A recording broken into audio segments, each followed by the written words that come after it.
जर पावसात आलेलो आहोत आपण वायनाडच्या रिसॉर्टवर.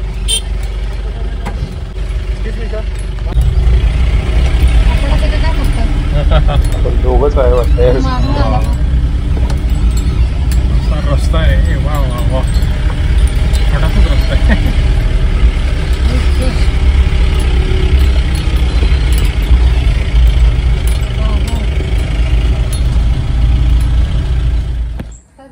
तुम्हाला मी दाखवतोय वायनाड मधल्या आपल्या हॉटेलची रूम टूर. तर या, हा जो आपल्याला समोर दिसतोय त्या वायनाड मधला one of the famous view point आहे. त्याला लागूनच हे आपलं रिसॉर्ट आहे. आणि त्यानंतर ते छोटंसं तुम्हाला दिसत असेल ते स्विमिंग पूल आहे, इन्फिनिटी पूल आहे. त्यामुळे तुम्हाला संध्याकाळी दाखवू थोड्या वेळाने.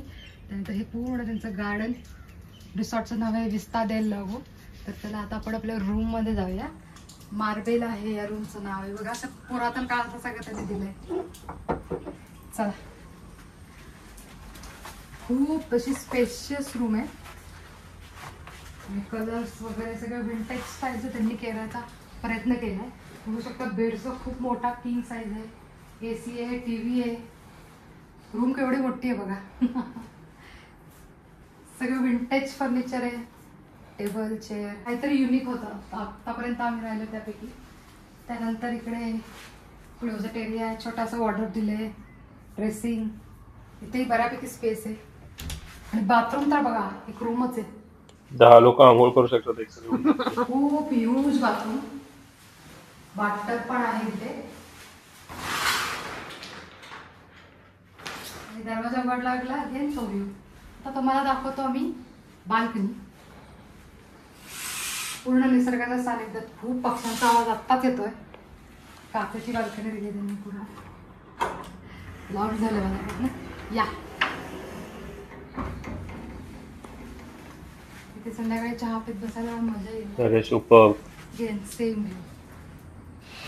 फुल जोरात पाऊस सुरू झाला, एकदम खतरनाक. काय मग पुण्या मस्त वाटते की नाही? हो, थंडी वाजते.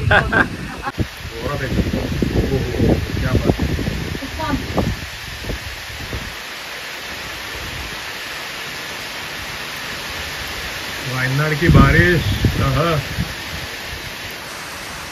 आज आपण आलेलो आहोत 1980s इथलं वायनाडचं. हे वायनाड म्हणण्यापेक्षा केरळचं एकदम फेमस रेस्टॉरंट आहे. खूप जुनं रेस्टॉरंट आहे. 1980s नाव आहे त्याचं. आणि इथून आज जायचं. एकदम टिपिकल गावाकडचं कसं असतं केरळमधलं गाव, तसं त्यांचं सेटअप आहे. आणि नावं पण त्यांच्याच इकडचीच नावं आहेत. वा, एकदम मजा आहे की नाही? बरंच ऐकलं आहे हॉटेलबद्दल आहे की. इथे बघा, इथं जे सेलिब्रिटीज येऊन गेलेत, मोस्टली साऊथ इंडियनच आहेत, त्यांचे फोटोज वगैरे लावलेले. आणि पुन्हा आत्ता बघते की काय काय मेन्यूमधनं ऑर्डर करतात. यांचं मेन्यू कार्ड नसतं तर शब्द कळत नाही, त्याच्यामुळे फोटो दाखवून. इकडं गरम पाणी देण्याचं हे. अरे वा, कलर पाणी आहे. कलर आहे ना? What is in this? Roots cardamom root. Okay. तर गरम पाणी आणि काय त्याच्यात कार्डमम रूट्स. कसं आहे? रिफ्रेशिंग म्हणजे काय? लिंबू सरबत सारखं गरम आहे का? गोड आहे? गोड नाही. ग्रीन टी सारखा. हो, ग्रीन टी. कडू आहे? कडू नाही ना? अच्छा, भारी आहे. आम्ही काल पण एका रेस्टॉरंटला गेलो होतो, तिथं पण गरम पाणी दिलं होतं त्यांनी. हां, नाही ते नाही म्हणत मी. गरम पाणी देतात ते हॉटेलमध्ये. गरम पाणी देतात ते सिस्टम. ज्येष्ठमधचं पाणी पिल्यासारखं वाटतंय. गरम ते रूट्सच आहेत ना सगळे. ज्येष्ठमध पण काय असतं? मुळच असतं ना ते. सध्या काय आलंय नाही माहिती. चुरुम काहीतरी आहे. हाताने जोडायचे. हो, हातानेच काय. बघा ना काय काय. हे चिकन आहे, नॉनव्हेज झालंय ना. चिकन आहे, एक आहे, चटणी आहे, 2 चटणी आहे. ही त्यांची काहीतरी व्हेजची ग्रेव्ही आहे. चणे. हा, अगेन काहीतरी चटणीच आहे. ही एक भाजी आहे. आणि असं vada type may be starter. सगळ्यात महत्वाचं ते भात बघा. भात. ओ, केरळ राईस. मस्त. हा, कोणाला माहित असेल हा भाताचं नाव काय आहे तर सांगा. शीत बघा थोडे. बापरे. साबुदाणा. साबुदाणा मेन म्हणजे मातीच्या चटणीला. हो, मस्त. मातीचं भांड आहे ना, गरम गरम. म्हणजे मला वाटतं थोडक्यात आपण कसं सिझलर खातो तसं टाईपचं 1 पॉट मील असते ना, तशा टाईपचं आहे. त्यांचं म्हणजे हां, ह्यांचं केरळी लोकांचं ऑथेंटिक पापड पण पापडम. चला आता सुरू करू आपण एक एक गोष्ट खायला. फुल साऊथ इंडियन माहोल आहे आणि याच्याला पण एक एक घेऊन खाऊया. तांदूळ तांदूळ गरम गरम आहे. आम्ही विचारलं की स्टार्टरमध्ये काय आहे. स्टार्टरमध्ये काय म्हटले बिर्याणी रेडी. स्टार्टरमध्ये बिर्याणी खातात त्याला. ती मील मागवली आहे सध्या म्हणतात त्याला. आणि एक एक केळीच्या पानावर आता आपल्याला एक एक जे पदार्थ आहेत ते एक एक ठेवणार. ते केळीचे चिप्स आहेत, बनाना चिप्स, मिरची. What is this? Jaggery. Oh sweet.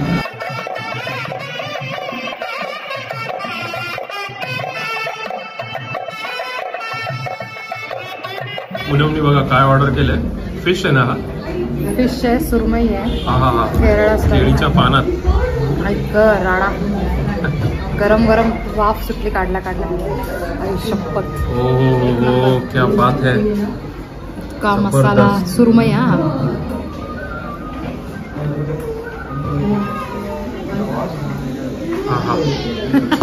Piece आहे पूर्ण सुरमईचा पीस आहे. मस्त पूर्ण ग्रेव्ही, चटणी, कढीपत्त्याचा मारा एकदम जबरदस्त. आणि केळीच्या पानात स्टीम केलेलं आहे मित्रांनो. आणि इथे पण बघताय तुम्ही स्क्विड. क्या बात आहे. हा एकदम जाम टेस्टी असते. भूक लागली. तर आता इथे माझी पण मील आलेली आहे. व्हेज मील घेतली मी. सध्या म्हणतात त्याला. सध्या ना हे बघा एवढ्या वस्तू आहेत. वस्तू नाही एवढे पदार्थ आहेत. पण सगळ्या गोष्टीत कढीपत्ता हा त्यांचा आहे बघा. इथं कढीपत्ता एकदम फ्रेश. लँड ऑफ कढीपत्ताच आहे. आणि पापड पण बघा असं वाटतं की पुरी आहे. पुरीसारखा पापड आहे. मला वाटलं पहिला भटोरा दिला का काय दिला. चला आता परत सुरू करूया. मग असं तर झालंच. आता हे फिश खाऊया. गरम आहे. खूप गरम, प्रचंड गरम. तोंड भासेल. नको नको. एकदम फ्लेवर वेगळंच. ह्या मसाला पण एकदम तुपात परतलेला वाटतं.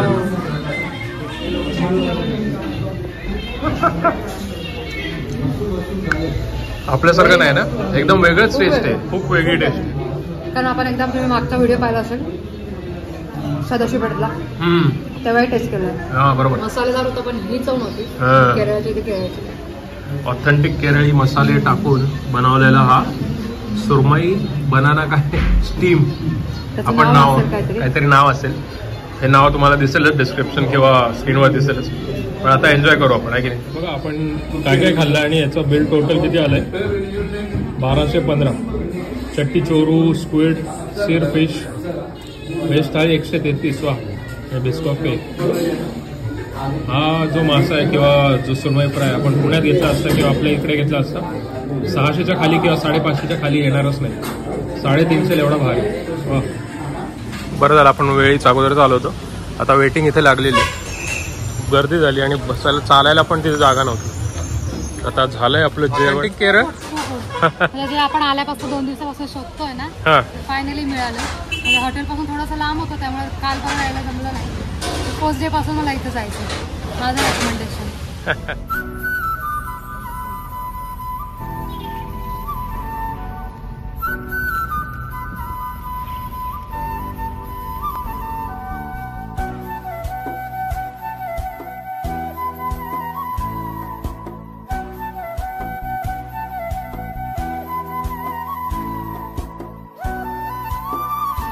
घरून आणलेल्या शंकरपाळ्या.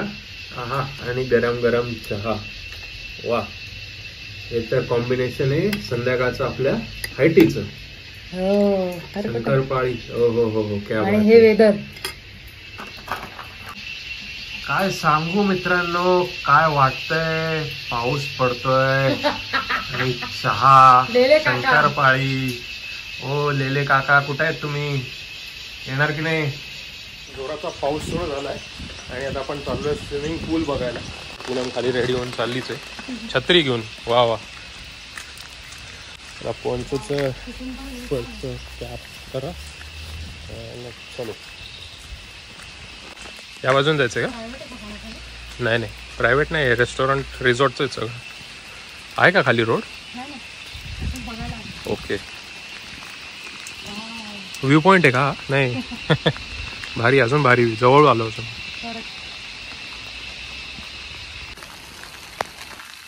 चलो चलो चलो. मस्त प्रॉपर्टी आहे, पण आज कसं संडे आणि सगळे लोक चेकआउट करून जातात आणि मोस्टली इथे कर्नाटकचे येतात लोक आणि केरळचे, आणि उद्या मंडे असल्यामुळे लोकांना ऑफिस शाळा वगैरे असतील, त्याच्यामुळे आज काहीच नाही तिथे, कोणच नाही. तर चला आपण चाललोय स्विमिंग पूल बघायला. इन्फिनिटी पूल आहे इथं यांचं. प्ले एरिया पण आहे, किती आहे यांच्याकडे वाटतं बहुतेक. वाव, इन्फिनिटी पूल, वा अमेझिंग. काय भारी आहे, एकच नंबर. तिथे मग अशी आपण दुपारी तिकडे होतो त्या पॉईंटवर, व्ह्यू पॉईंट. काय लाटा दिसत आहेत, भन्नाट. बघू शकता तुम्ही लाटा. बढिया. आणि ते म्हणजे फिशिंग करणारे, मासेमारी करणाऱ्यांच्या त्या बोट्स आहेत, ते तिथं ठेवल्या आहेत त्यांनी उलट्या करून. बघा तिथं लोक आहेत, बघा तिकडे लोक तुम्ही बघू शकता. मस्त पॉईंट आहे तो, आणि तो आता आपल्याला रिसॉर्टमधनं बघायला मिळतो. काय भारी आहे. आणि पूनम छत्री घेऊन थांबली होती माझ्यासाठी.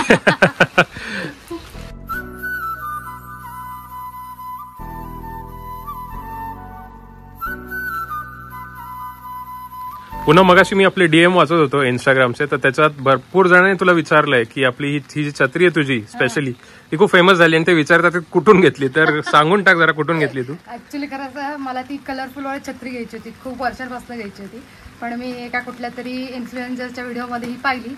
ही ट्रान्सपरंट छत्री मी Amazon घेतली. तर त्याची जी लिंक आहे ती तुम्हाला डिस्क्रिप्शन बॉक्स मध्ये मिळून जाईल. क्यूट आहे ना, एकदम मस्त आहे, खूप भारी आहे. या छत्रीची चर्चा खूप होणार आहे. तर या हॉटेलचं म्हणजे रिसॉर्टचं नाव आहे विस्टा देल लागो, म्हणजे व्ह्यू ऑफ द लेकचं. समोर आपण बघू शकतो डायरेक्ट स्विमिंग पूलमधनं किंवा आपल्या रूममधून हे डायरेक्ट लेक बघायला मिळतं, आणि त्याच्यामुळेच त्याचं नाव विस्टा देल लागो असं आहे. स्पॅनिश नाव आहे, आणि स्पॅनिश थीमचेच आपले जे कॉटेजेस किंवा रूम आहे. तर आपल्याला या कॉटेजचा किंवा या रिसॉर्टचा पर नाईटचा खर्च म्हणजे 5,850. त्याच्यात ब्रेकफास्ट इन्क्लुडेड आहे आपल्या प्लॅनमध्ये. तर 5,850 देऊन आपण booking.com वरनं हे बुक केलेलं आहे. आणि booking.com ची पॉलिसी काय आहे, पे ॲट द प्रॉपर्टी आहे. पे लेटर. म्हणजे तो आम्ही सिलेक्ट केला होता, पण हॉटेलवाल्यांचा, ओनरचा आपल्याला कॉल येतो नंतर की ऍटलीस्ट 1,000 रुपये भरा, म्हणजे तुम्ही कन्फर्म कराल असं. पण म्हणून आम्ही 1,000 रुपीज भरले, आणि मग त्यांना कन्फर्म केलं की आहे का, कारण मागचा आमचा अनुभव फार वाईट होता. booking.com नाही, अगोडावरून केला होता. तर त्यामुळे आम्ही ऍटलीस्ट 1,000 रुपीज तर भरले, आणि मग कन्फर्म होतं ते आम्ही कॉल करून पण विचारलं. पॉलिसी काय booking.com ची नाहीये, तर कधी तुम्ही म्हणजे booking.com वरून कराल तर pay at the properties option select करा, कारण मध्ये आधी जर का तुम्हाला कॅन्सल करायला लागलं या ना त्या कारणाने, तुम्ही कॅन्सल करू शकता. तर या ट्रिपचा खर्च म्हणजे पहिल्यांदा तुम्हाला फ्लाईट सांगतो. फ्लाईटची कॉस्टिंग आपल्याला पुणे टू बँगलोर आणि बँगलोर टू कालिकट किंवा कोईकोडे अशी आहे फ्लाईट. तर त्याचा खर्च आम्हाला 15,500 रुपये लागला, म्हणजे येऊन जाऊन दोघांचे मिळून. आणि आपल्याला थोडं क्रेडिट कार्ड वापरल्यामुळे डिस्काउंट पण मिळालेलं आहे. आणि मग नंतर इथं आल्यानंतर या प्रॉपर्टीचा जो रेट होता तो पर नाईट आपल्याला किती आहे, 5,500 रुपयाच्या आसपास आहे. आणि 5,500 म्हणजे 17,000 पर्यंत आपल्याला रिसॉर्टचं जातं. आणि अजून एक आपलं रिसॉर्ट आहे ते एअरपोर्ट हॉटेल आहे कोईकोडेला, 2,000 रुपये आहे. तर असा मिळून म्हणजे तुम्ही आता कॅल्क्युलेशन करू शकता की 15,000 प्लस इथले काय अजून 15,000, 30,000 प्लस एअरपोर्ट पिकअप आणि ड्रॉपचे 3,500 रुपये आपल्याला लागले. कारण ओला आणि उबेर तिथून येत नाही, ते ओला आणि उबेर आपण बुक केलं तरी ते कॅन्सल करतात, कारण म्हणतात की इकडच्या एरियात सर्व्हिसेबल नाहीये ओला किंवा उबर. एअरपोर्ट टॅक्सीच आम्ही केली होती, पण 3,500 ते 4,000 असा टॅरिफ आहे, डिपेंडिंग अपॉन द ड्रायव्हर आणि लोकेशन. कारण वायनाडमध्ये पण खूप आत असे लोकेशन्स आहेत. तर आपल्याला दोन्ही टाइम साधारण 3,500चा खर्च आला, म्हणजे वन वे 3,500 तो एक खर्च आहे. आणि फूड फार स्वस्त आहे, खूप स्वस्त आहे. म्हणजे दोघांचं मला वाटतंय 250-300 मध्ये एक टाइमची मील होती, प्रॉपर रोटी सब्जी सारखं, परोठा और सब्जी असं काहीतरी. फूड स्वस्त आहेत, 100 आउट ऑफ 100. आणि सगळीकडे आम्हाला चांगला अनुभव आला फूडचा. 10 रुपयाला परोठा मिळाला, आणि एकदम क्वांटिटी म्हणजे त्याची साईज होती, खूप मस्त आहे. आणि खायला पण तुम्हाला मजा येईल. नंतर डोसा वगैरे आहे ते पण इथं स्वस्तच आहे. मग साधारण आपल्या जेवणाचा खर्च जर का बघितला तर पर डेचा तू किती म्हटली, पर मीलचा 250-300 पर्यंत जातो. आणि आपले जर का ऍव्हरेज मील कमी म्हणजे 2 लोकांचं वन टाइमचे 2 परोठा आणि 1 चिकन हाफ करी किंवा राईस कुठलाही घेतला तरी तेवढंच. आजचं जे आपण 1980 ते थोडं कॉस्टलियर साइड आहे ऑफकोर्स, पण तरी पुण्याचा स्वस्त आहे, पुण्यापेक्षा खूप स्वस्त. सुरमई जे आपण घेतलं होतं ते स्टीम वाला आपल्या इथे आरामात 600-700 त्यांनी लावले असते. फक्त आणि फक्त किती मध्ये झालं? 350 मध्ये होता. एवढा मोठा पीस आणि की त्याला ग्रेव्ही. आणि तो स्क्विड फ्राय पण 250 रुपयाला. एवढा टेस्टी आणि एकदम मस्त भारी होता. फूड साठी खरंच. हा, फूड साठी बिग थम्सअप. खूपच स्वस्त आहे. इथलं साऊथ इंडियन फूड घ्या किंवा कुठलंही फूड घ्या, खूप स्वस्त आहे. मेजर चार्जेस आम्हाला वाटलंय असं ते म्हणजे ड्रायव्हिंगचं, कॅबचा खर्च ओव्हरऑल महाग आहे. आणि हे आहेच कारण रोड्स इतके भयंकर आहेत वायनाडचे. म्हणजे आम्ही एवढं ट्रॅव्हल केलंय, पण मला असं वाटतं लेह लडाख नंतर वायनाडच येते. हो, म्हणजे बघा ना, एअरपोर्ट पासून हे फक्त 80 किलोमीटर आहे. 80 किलोमीटरला आपल्याला साधारण किती 1.5 ते 2 तास लागले पाहिजे, पण 3-3.5 तास आम्हाला लागले, कारण घाट वळणाचा रस्ता आहे. आणि तेच एक फक्त थोडं पेन आहे या पर्टिक्युलर या वेकेशनचं किंवा या टूरचं. खर्च जास्त जातो. तुम्हाला इकडे येऊन तुम्हाला जर कॅब करायला तरी सुद्धा चिपरच आहे. जर तुम्ही पॅकेज करत असाल त्यापेक्षा इकडे येऊन तुम्ही हॉटेलच्या ओळखीने कॅब्स बुक करू शकता. आणि तुम्हाला म्हणजे डे टूर करायची असेल तर मी नंबर तर देणारच आहे सजितचा. तर मस्त फिरवतो. त्यांच्याकडं इटिओस आहे, रिक्षा आहे आणि प्लस जीपही आहे. जीप मधला अनुभव एकदम खूप भारी मजा आली. म्हणजे ज्यांना व्हॉमिटिंगचा त्रास आहे त्यांना नाही रेकमेंड करू शकत आम्ही, कारण सांगितल्याप्रमाणे रोड्स डेंजर रोड्स. हो, घाट वळणाचे रस्ते, त्यामुळे व्हॉमिटिंग ज्यांना होत असेल किंवा त्रास होत असेल त्यांनी जरा जपूनच ट्रॅव्हल करा. तो असा एकदम मस्त आपला 40 ते 42 हजार पर्यंत हा खर्च जाणार आहे. 4 दिवसाची पूर्ण ट्रिप विथ फ्लाईट, फूड आणि रिसॉर्टचे सगळे चार्जेस मिळून एवढा खर्च झालेला आहे. काय झालं तर येस, असा होता आपल्या ह्या वायनाड ट्रिपचा खर्च आणि वायनाड ट्रिप. तर व्हिडिओ आवडला असेल तर व्हिडिओला नक्की लाईक करा आणि भेटू आपण पुढच्या व्हिडिओमध्ये. Bye bye.